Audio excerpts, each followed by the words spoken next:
like, what the fuck are we doing? No, it was what the fuck am I watching? Yeah. What the fuck is going on here? This is a writer's room. Right, for God's sake. And that's all I can say about Yellow Jackets right now. Disappointing. Alrighty. So, moving into the anime corner just quickly, Hell's Paradise got delayed. So, episode 9 was meant to come out on Sunday, but there's rumors that because Mappa TV does the animation for Jujutsu Kaisen, as well as Attack on Titan, as well as Hell's Paradise, and heaps of other shows, and a lot of these shows are coming out in July as well. So, booked and busy. yeah, so they might have been short on animators and they just had to delay it for a week to get it done. But Fuck. But I did watch another show in the meantime, but I'll start with Demon Slayer. This episode was pretty good. So it was titled The Mu in Muichiro. So the Mist Husherer, that's his name. Oh, yeah. And this episode was very much just about, like, I guess reconciling your past and living with that and accepting it. So we go back to the end of the last episode where Muichiro has broken out of that water pot, and now shit's just hit the fan. So we get a bit more character progression about his past, because he's always been a dick on screen. Like, he just like, he kicked people around, didn't give a fuck. And then you get a glimpse into his past. So he had a mum and a dad, obviously. And one day his mum gets really sick, so his dad goes out during this rainy day to go get herbs for her because her fever just won't break. On that same day, his dad slips from the cliff where he managed to get the herbs and dies from the fall. And as well as that, his mum dies from the fever on the same night too. And that's when you find out that Muichiro had a twin, identical twin named Yuichiro. Whereas Muichiro was very nice, very caring, very kind, Yuichiro was almost like the doppelganger, the evil twin type vibes when you came to him. So he was just a dick all the time, very direct, but he was also just very scathing and just blunt. Fucking, he would say to his brother, like, the Mu in Muichiro means useless, the Mu in Muichiro means you mean nothing, shit like that. And so he's sort of like built up this inferiority complex where he just feels like he can't do anything. So there's one night they're sleeping in bed and fucking this demon breaks through. And how old are they? So they would have been like 12, 13. Yeah, that's normal. Separate beds. But it was a very small shack on the top of a mountain. Yeah, that's him. So trying to see what that name means. But it's sorry, where was I? So it was a very small shack on the top of the mountain. Yeah. And sleeping in bed. And ever since their parents passed, the wife of the head of the demon corps has been visiting them just to try and recruit them to bring them into the demon corps. And every time Yuichiro would send her away, he'd like cuss her out, he'd throw water at her, things like that, and she'd leave. And then essentially what happens is that one night they're sleeping and this demon comes through. And it's just them. They're defenseless. They're little kids. They don't know what the fuck they want to do. And so Yuichiro rushes this guy and he just gets his whole fucking arm chopped off. And so he's bleeding out, and then Muichiro just like, it's like a light just fucking switches off and it just goes black. And he was like, it's the first time I ever saw red. And when he comes to again, this demon's like got like tree trunks pushed through him. His head is crushed by a rock and he's just standing there with a fucking pickaxe. Damn. And that's that shit I like. And all the adrenaline runs and he just collapses. And he fucking remembers that his brother's all fucked up in that house. So he fucking crawls back and his brother's just bleeding out. And that's when you see his brother and he's like, if there's one thing that God can do for me, it's take care of my brother. You know, he's the kindest person I know. I love him to death. And I'm just there, just fucking tears streaming. Damn. And I was like, why are they giving us this character progression? Obviously because it's a standard anime. And then it like goes through and they're like, he had amnesia. He had blocked away, he repressed all those memories, so he didn't know his past. And in that moment, he fucking remembers everything. And then his brother finally says, the Mu in Muichiro means infinite. Oh, And it's like he hits another fucking level and he starts fighting that jar demon again, but he's faster. He can actually land fucking slices on this guy and everything. Yeah. It was fucking mad because you see this guy drop this phase and he calls it the octopus trap, anti-tentacles. And you see Pussy them all. trap. At this point, that demon is inside that shack where that guy was honing that blade for Tanjiro paws. And fucking he fucks up that whole shack because all these tentacles come out and it just blows the whole fucking house apart. And in that same moment, all you see is just cuts and they all just fall to pieces. And the blacksmith that was defending the other blacksmith honing the blade, he had Muichiro's completed sword for him and he gives it to him. Oh, And that's when the fucking episode ended. Oh, damn. yeah, Fuck, it was going hard, man. Oz was in for the win. Fucking Oath. Did Oath feel a little way where they were like, twin brother that you didn't know about? But then when the story played out, I was just like, yeah, you're fucking. It was cool though. The reason why I say it's almost like working out your past and accepting it is because he was acting like his brother when he was older, and he finally realized who he was, and that's how he became stronger. Shit. Remember. Avenge me, boys! Can you imagine him looking up from that wall? What's wrong with you? So Muichiro is supposedly means strong and courageous, strong-willed warrior. Mhm. And Yuichiro is gentleness, lithe, superior, male. Is divine help. That makes sense. Yeah, and one from the Ichi, and then Ro is son. Shit. That's mad. That does make sense because Yeah. they were twins and it's almost like they were one person. Yeah, but they were like yin and yang, legit yin and yang. Yeah. But also, Yeah. like he, It's mad. yeah, because they also became each other as well. So To find it. Dun, dun.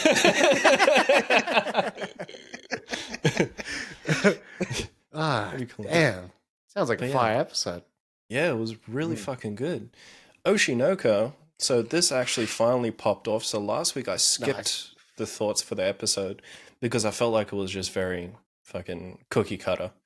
But it works out so well to not talk about that episode because of this episode. So I mentioned that it was all about the dating fucking show. And one of the ladies was very timid. No one really liked her. The ratings were always low for her. And this really delves into like that toxic fandom type of environment. And she's like, she speaks to the director about her, like how she approaches the show. And he's like, well, maybe if you try steal one of the other girls, like, partners, maybe it'll like raise your ratings. So she tries it and it just doesn't work. So everything she's doing is just not working. And she gets to that point where she's reading all the comments and everyone is just fucking shitting on her. And she snaps it. She's at home. She's not eating. She's not sleeping. She's just reading these comments. And then she's like, oh, I haven't eaten in like 2 days. And so she tries to make her way out to this convenience store, dead of night, fucking hailing.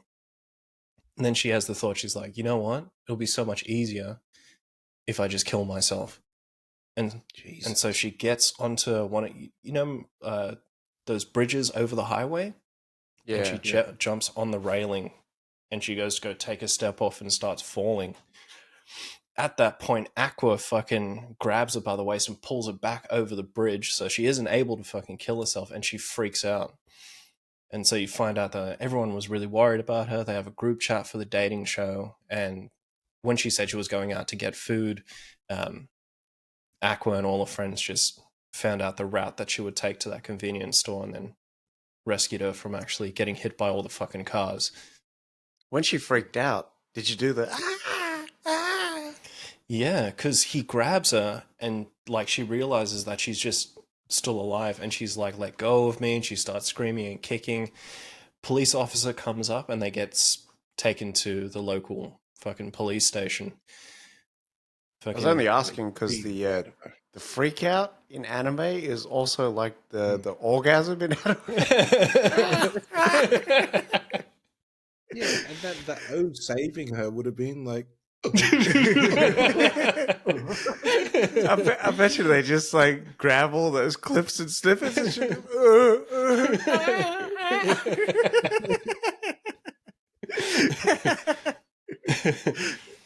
Fucking see. And so that sort of ends that episode, and then it begins with the next one. And Aqua's talent manager. Dude, I was gonna double fist her this week. So I was just like branching off from the last episode to this one. That was very good, very good.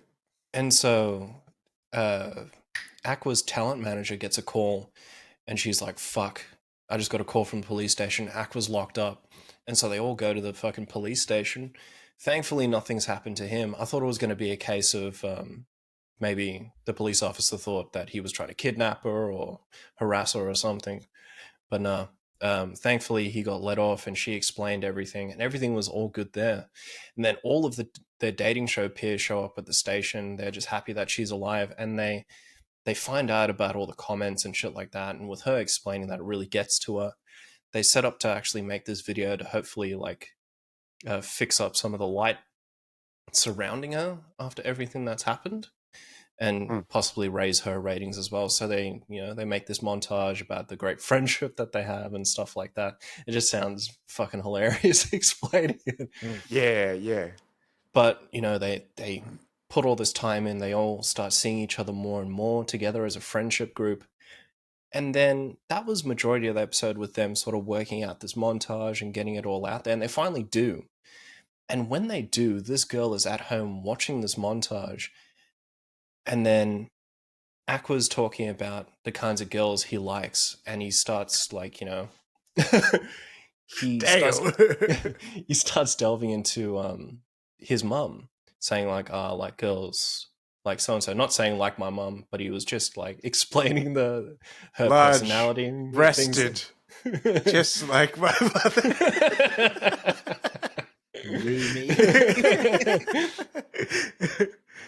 With an ass that you can play canasta on. Just like I always think of fucking Breaking Bad. She's got an ass like an onion. But yeah, so he starts explaining like, I like girls like this, and he's basically explaining his mum. Yeah.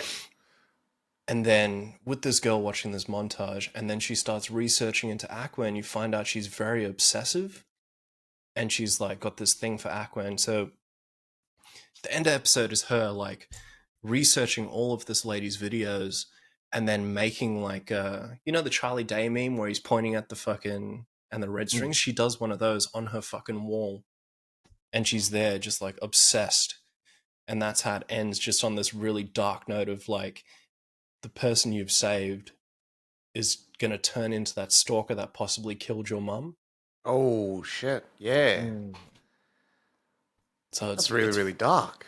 Yeah, like there's moments in the show where it just goes fucking pitch black, and it's crazy. But you wouldn't think it with the animation style. Yeah, that this show has. Like, it looks like really like Sailor Moon, like cutesy. Yeah, you know what I mean? 100%. But yeah, it got super dark, and that's how this episode ends. Jeez. Hopefully it heats up, because I know that you was like sort of going, yeah, it's like, there's not that much movement kind of going on. But I guess like they're putting in the foundation now, so that like they just turn that fucking dial. And it's like,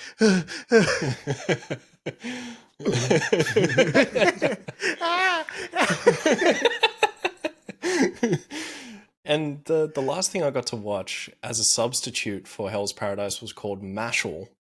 Now this is like Harry Potter but anime. It's actually got it's based as a comedy. It's like Harry Potter meets One Punch Man, where Saitama's just a fucking idiot, but he's the strongest dude there. So they focus on all the characters surrounding him, because he'll just come in and fuck shit up regardless. And so you follow this guy named Mash, and he's born into a world of wizards where they all have a scar, and the scar denotes that you're a magical being. Like, you can be a wizard. You're a wizard. But in this world, there's no mudbloods or anything like that. There's no muggles at all. And if you calling it a muggle is a wild fucking line. Fucking muggle. But anyone who's considered a muggle is actually detained and killed. Damn. And so the magic goes is in like control. Yeah. Like they hold dominion. Yeah. Domains. You think muggle was like their N-word? 100%. That's wild. The way they hit that hard M on muggle? Yeah. It's the P on Potter for me when Malfoy says that shit everything. Think you're funny, Potter? Malfoy was breaking fucking like sheets of paper with that P's.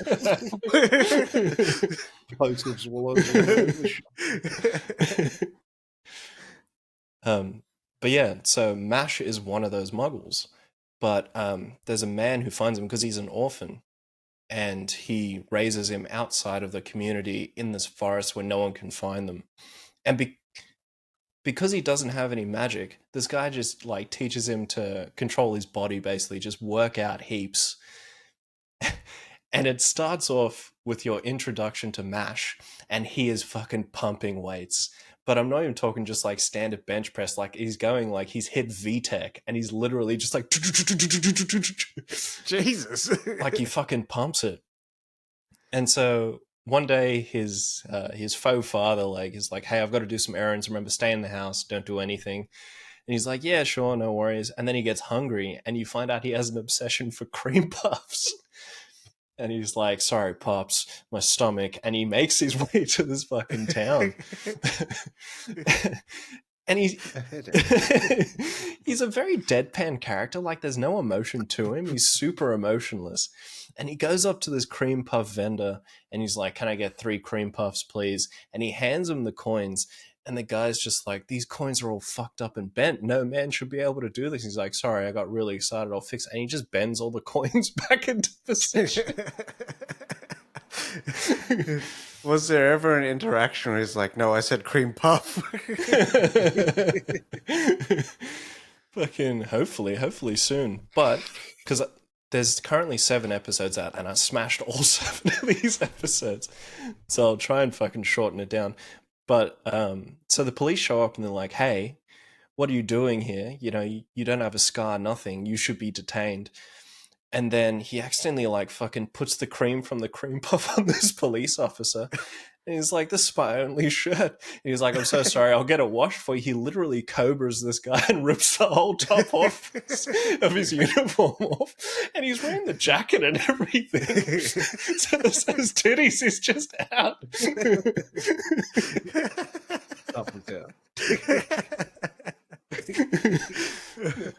And so word is out now. They know where this guy lives, and they show up to his house in the forest. And they go to fuck up his father just because of like, you know, he was housing this muggle for this long. And then he snaps it, and you find out how strong this guy is. He's so strong that he can like backhand magic away and shit like this. And he just physically fucks dudes up. Damn. But it gets to the point where the dude that he was fighting was like, I'm going to enroll you in the Hogwarts equivalent. It's called Eastern Academy, but it's exactly like Hogwarts. And he goes there and he's like, yeah, deal, I'll do it. And he got to go through all these tests to get in. Like there's one where you got to levitate this ball, right? And he's literally just punched his thumb through the middle and then just lifted it. Like it's comedic shit. Like there's so much levity in this show. But some of the fights that I've seen are fucking cool. So they, like I mentioned, like they don't focus on Mash. They focus on the characters around him.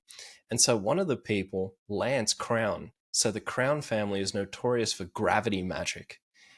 And he's just a fucking machine. And that's when you find out that people have 1 scar and, you know, that's fine. But you can have 2 scars and then it means that you're a more powerful magician. And so that's how they sort of denote the families and what they can do and shit like that. So in the 7 episodes, Mash goes through all these trials of just like, he tries to make a potion and it turns into a cream puff when he's making it and shit like that. He's come up across all of these people during these like last few episodes where it's like, this person is like super powerful for like a first year, watch out for him, and Mash will just fuck him up. Like, this guy was like, you got to take 10 hits from me and then you get a gold coin, which is their points equivalent to fucking Harry Potter as well. 10 points to Gryffindor.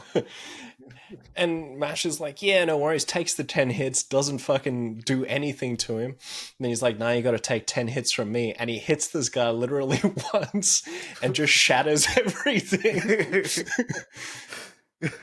But yeah, this whole show, it's almost like standalone episodes for each one, just about Mash just like being a fucking idiot, but just excelling every time.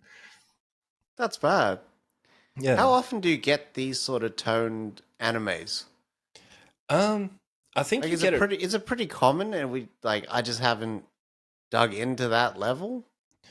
I think the theme is very common, just in regards to how like there's a lot of levity in anime. Even in the more serious anime, you still have that sort of comedic approach to it as well. Yeah. But to this extent, the last time I saw something like this was One Punch Man. And One Punch Man, this is almost a carbon copy of that. Okay. Because it sounds like My Hero Academia as well. Now they go away to the school to get superpowers and then like... My Hero is fucking unbelievably good. That's actually a lot more serious than this. My Hero, with those class battles, it's fucking awesome. Very good. Don't fuckle with Shuckle. All right. You in the hospital looking at MASH for months. All right. So we were invited by 20th Century Studios to see The Boogeyman.